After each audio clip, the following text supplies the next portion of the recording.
tem ali ao seu alcance, como os princípios constitucionais, que já sabemos que eles usam, mas por que não aplicar leis analógicas? Por exemplo, o Poder Judiciário recentemente aplicou a analogia para julgar o direito de greve do servidor público, né, federal, que é estatutário, mas que na ausência dessa regulamentação da lei de greve, constitucional o direito, mas não havendo, optou pela CLT. Afinal de contas, todos somos trabalhadores. E o direito não poderia ficar subjetivo apenas. Não seria a hora do Poder Judiciário começar a aplicar, então, analogias legislativas para contemplar os direitos dos candidatos? Mas aí você tem que pressupor o seguinte, né? A analogia, o que você está falando, é a analogia que foi utilizada pelo Supremo numa decisão recente, no mandado de junção, em que os servidores públicos federais queriam regular o seu direito de greve e não havia norma regulando essa matéria, muito embora a Constituição diga que todos os servidores, todos os trabalhadores em geral, têm direito de fazer greve. E essa decisão foi copiada, na verdade, de uma decisão proferida pelo então desembargador do Tribunal de Justiça do Estado do Rio de Janeiro, chamado José Carlos Barbosa Moreira, um brilhante desembargador e jurista. E ele já havia aplicado isso aqui no âmbito do Estado do Rio de Janeiro, muito embora não tenha sido aplicado concretamente, que ele não foi posição unânime, né? Mas ele desenvolveu essa tese. E o Supremo mudou. Agora, a analogia, ela parte do pressuposto de que há um outro caso semelhante e que está regulado de alguma forma. Então, no caso do concurso público, que tipo de norma você vai utilizar para aplicar analogicamente? Não sei, por exemplo, o Código de Defesa do Consumidor, com relação ao pagamento de taxas e aos direitos que o consumidor, como candidato ao concurso público, teria direito. Lei de licitações, por exemplo, essa relação das bancas, o edital, não sei. Olha, a priori, né, a não ser que haja uma evolução, mas a priori esse tipo de questão, por exemplo, não se insere dentro do Código de Defesa do Consumidor, porque não se trata de uma relação de consumo. O Estado não está fornecendo um serviço e o consumidor não está se utilizando desse serviço. Está mais para um contrato de... Adesão? Não, contrato de adesão não digo. Eu sempre digo que não é um contrato propriamente de direito privado, é um contrato com normas de direito público, né, onde o Estado tem uma prevalência, ele está numa posição hierarquicamente superior ao indivíduo que não adere, mas que contrata com o Estado. Seria uma promessa de recompensa, poderíamos dizer, se você conseguir, né, e desde que haja vagas dentro da administração pública, você vai ser chamado, se você conseguir lograr êxito nesse concurso público.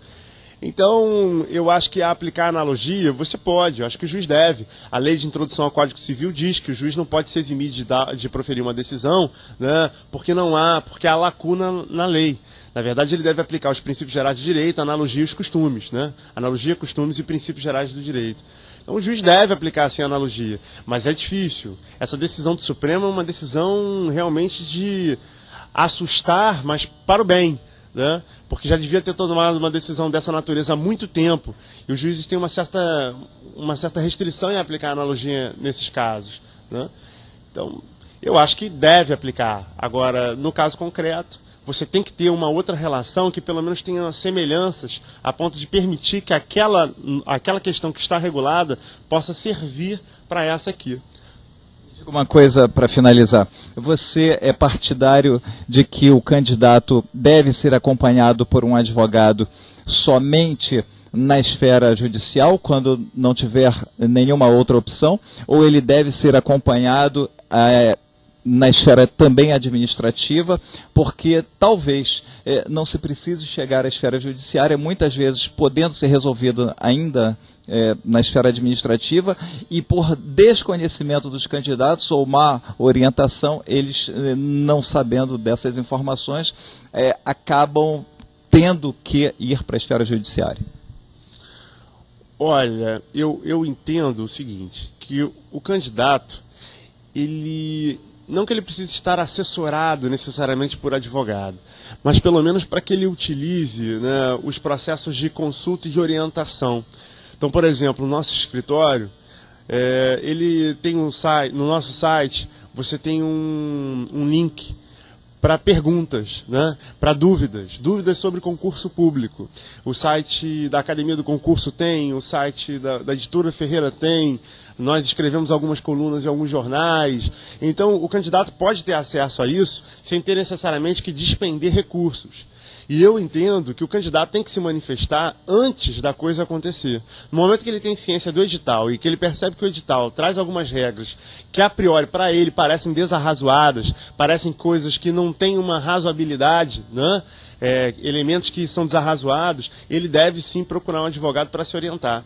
Porque muitos dos juízes se eximem exatamente de se manifestar sobre questões dessa natureza, porque dizem que o candidato, ele olhou para o edital, viu que as condições estavam ali e assim mesmo eles se inscreveram naquele concurso. Quando na verdade deveriam ter se insurgido contra a questão no momento que o edital fora publicado. Impugnando o edital? Impugnando o edital, exatamente.